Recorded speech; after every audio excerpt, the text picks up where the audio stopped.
Hey, welcome back everybody. In today's video, we're going to do a TTM recap of 2019. TTM, as we like to say, is through the mail. And as you may know, a large percentage of my videos I put out are TTM returns. We seek autographs through the mail. And as the calendar changes from 2019 to 2020, I thought it might be a good time to, look back, reflect upon what took place last year, and then kind of evaluate the future and to see how we want to continue, which direction we want to go.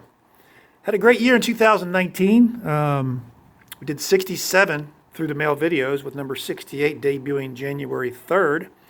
Check that out after you watch this video. Had about 250 separate returns. And if you think about it, there's probably 300 mail days in a year, calendar year. We don't get mails on Sundays. We don't get mail on holidays. So that's almost one per day. That's not bad. I think if I can meet that or exceed that in 2020, I'll be happy. So without further ado, I made a top 19 of 2019. There'll be a couple ties thrown in there, but let's just get right into it. There'll be cards, there'll be photographs. Number 19 was kind of funny, kind of odd in a way, that I sent this Sports Illustrated of Clint Hurdle, who's the manager for the Pirates. I sent that off early in the season, sometime early May, mid-May. Didn't hear anything back, and all of a sudden, the Pirates, didn't have a very good season, as you know. They fired Clint Hurdle on September 29th is when it was announced.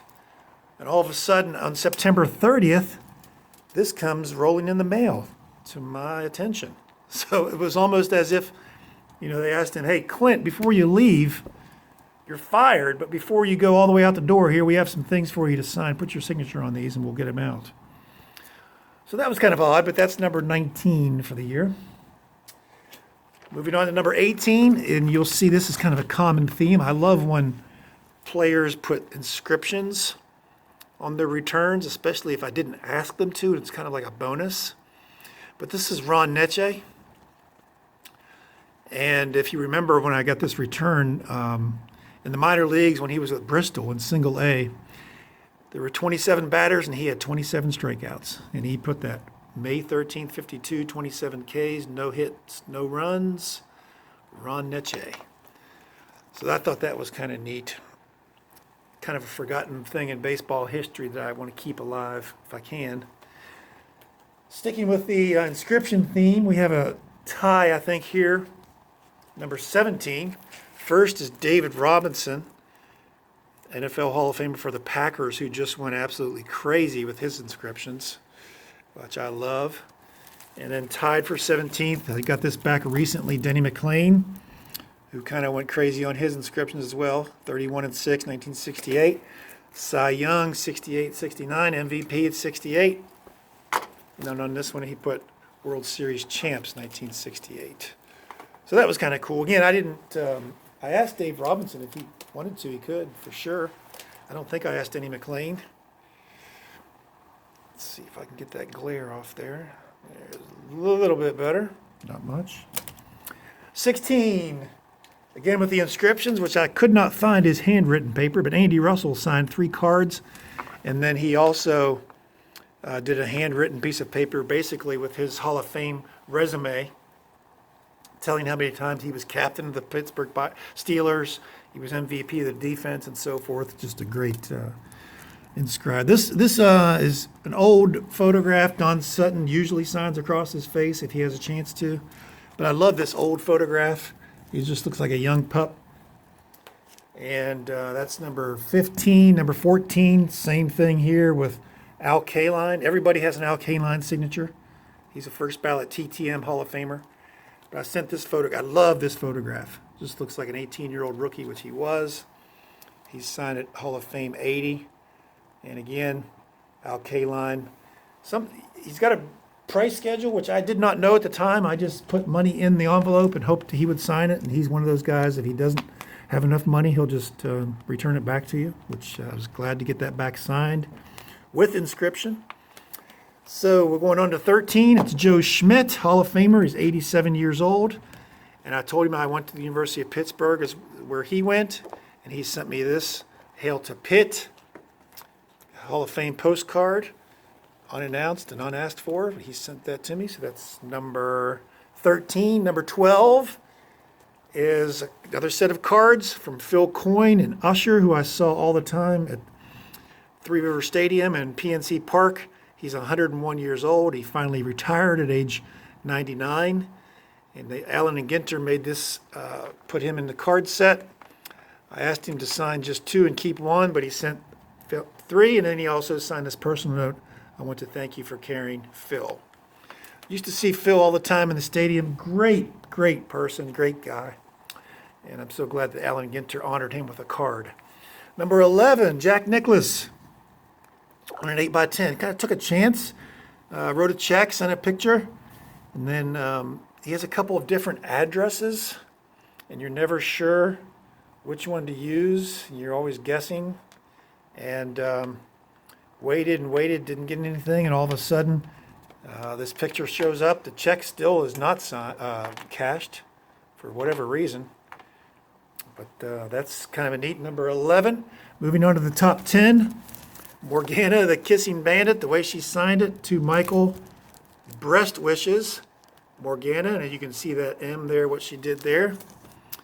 And she did this one the same way, Morgana, the Kissing Bandit, and signed it the same way. That was really neat. Kind of you don't see that all the time. Here's one you don't see very often either, Mark Spitz, a U.S. Olympic hero, one of the greatest swimmers in U.S. history, probably the greatest until a guy named Michael Phelps came along. Signed those 2, got those back very quickly. Number 8, Ted Giannoulis, who was the San Diego Chicken, and his autograph looks like he did with a typewriter. He's so neat. I love that. And then he wrote a note to Michael, thanks for your nice note. Good luck with your collection. Best regards, Ted Giannoulis. That's number 8. Moving on to number 7. 7 is a tie, 2 Sports Illustrateds. Again, you just kind of take a chance, send them out, see what happens. To Michael, best wishes, Bobby Knight. To Michael, best wishes, Herschel Walker, Heisman Trophy winner in 1983, one of the best college football players in history. Easel is down. Easel is down. Let's see if we can remedy the situation. There's old Herschel. Probably lose this one as well. Move Mark Spitz. Lose my camera. Pick the camera back up. Continue filming. Number 6. Another magazine. This one is a sport magazine. Bob Cousy. He's 90 years old at the time. Just, one of the all-time greats. And you just wonder, why do I get this back? No fee. Bob Cousy, one of the greatest basketball players in history. He's signing my magazine and getting it back to me. Top 5. Here we go. Let's see if I can set this. Let's see if it'll stand.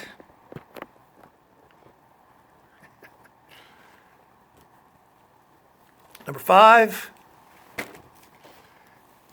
And number 4, very similar, Micah Ruzioni. Great picture. Olympic gold medalist, 1980.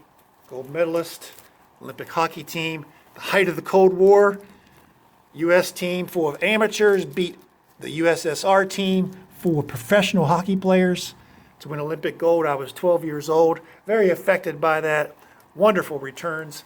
Here's a number 3, John Grice, the actor. Back in '82, I used to be able to throw a pigskin a quarter mile. Uncle Rico. Who doesn't love Uncle Rico? Wrote me a nice note to sign that. Also threw in an extra picture. Number 2, 2019, Tony Dorsett. I was a big collector of Sports Illustrated in the 80s, had a subscription. This is from 1976. Always one of my favorite covers of all time. Just took a chance, sent it out. Best always, Tony Dorsett. Great signature, great photo. I love that cover. That's number 2. And number 1 for 2019, Roger Staubach. Staubach is hit or miss on TTMs. You get a lot of auto pen returns. He was my hero. I was a big Cowboys fan. as a kid growing up. And that's number one. That's not an auto pen. That's legit. Thanks for watching, guys, and we'll see you soon. Put your comments down below. Thank you. We'll see you soon.